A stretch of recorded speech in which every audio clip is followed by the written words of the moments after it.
ഹെബ്രായർക്കുള്ള ലേഖനം അദ്ധ്യായം 7. മെൽക്കിസെദേക്കിൻ്റെ ക്രമപ്രകാരം പുരോഹിതൻ. രാജാക്കന്മാരെ വധിച്ചതിനു ശേഷം മടങ്ങിവന്ന അബ്രാഹത്തെ കണ്ടപ്പോൾ സലേമിൻ്റെ രാജാവും അത്യുന്നതനായ ദൈവത്തിൻ്റെ പുരോഹിതനുമായ മെൽക്കിസെദേക്ക് അവനെ അനുഗ്രഹിച്ചു. സകലത്തിൻ്റെയും ദശാംശം അബ്രാഹം അവനു നൽകി.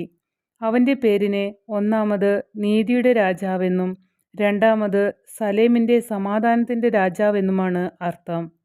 അവന് പിതാവോ മാതാവോ വംശപരമ്പരയോ ഇല്ല.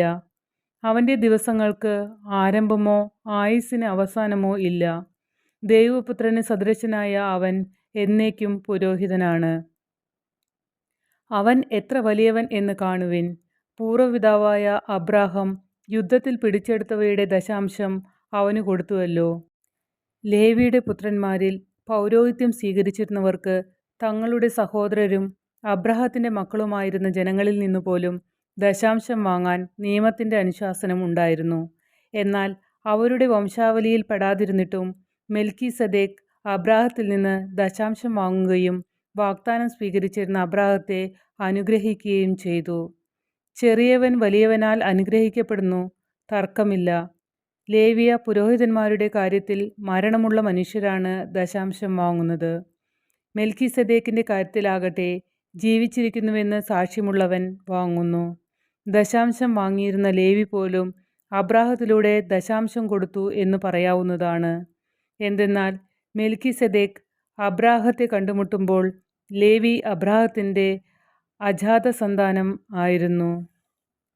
ലേവി പൗരോഹിത്യം വഴിയാണല്ലോ ജനങ്ങൾക്ക് നിയമം നൽകപ്പെട്ടത്. ആ പൗരോഹിത്യം വഴി പൂർണ്ണത പ്രാപിക്കാൻ കഴിയുമായിരുന്നെങ്കിൽ അഹറോൻ്റെ ക്രമത്തിൽ നിന്ന് വ്യത്യസ്തമായി മെൽക്കിസെദേക്കിൻ്റെ ക്രമപ്രകാരം വേറൊരു പുരോഹിതനുണ്ടാവുക ആവശ്യമായിരുന്നു. പൗരോഹിത്യത്തിൽ വ്യത്യാസം വരുമ്പോൾ നിയമത്തിലും അവശ്യം മാറ്റം വരുന്നു. ഇവയൊക്കെ ആരെക്കുറിച്ച് പറയപ്പെട്ടിരിക്കുന്നുവോ അവൻ വേറൊരു വംശത്തിൽപ്പെട്ടവനാണ്.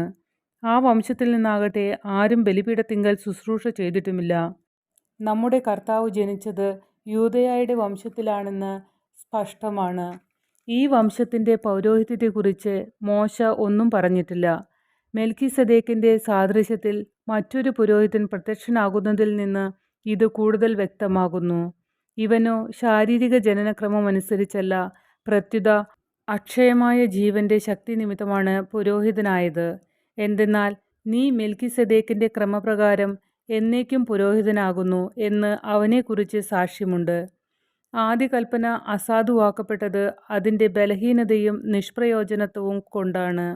നിയമം ഒന്നിനെയും പൂർണ്ണതയിലെത്തിച്ചിട്ടില്ല. അതിനേക്കാൾ ശ്രേഷ്ഠവും ദൈവത്തിലേക്ക് നമ്മെ അടുപ്പിക്കുന്നതുമായ പ്രത്യാശ അതിൻ്റെ സ്ഥാനത്ത് നിലവിൽ വന്നു. അതും ശപഥത്തോടുകൂടെയാണ്. മുൻപ് പുരോഹിതരായവർ ശപഥം കൂടാതെയാണ് തങ്ങളുടെ സ്ഥാനമേറ്റത്. ഇവനാകട്ടെ കർത്താവ് ശപഥം ചെയ്തിട്ടുണ്ട്. അവൻ മനസ്സു മാറ്റുകയില്ല. നീ എന്നേക്കും പുരോഹിതനാണ് എന്ന് തന്നോട് പറഞ്ഞവൻ്റെ ശപഥത്തോടു കൂടെയാണ് പുരോഹിതനായത്. ഇത് ക്രിസ്തുവിനെ ശ്രേഷ്ഠമായ ഒരു ഉടമ്പടിക്ക് ആചാരമാക്കുന്നു. മുൻകാലങ്ങളിൽ അനേകം പുരോഹിതന്മാരുണ്ടായിരുന്നു.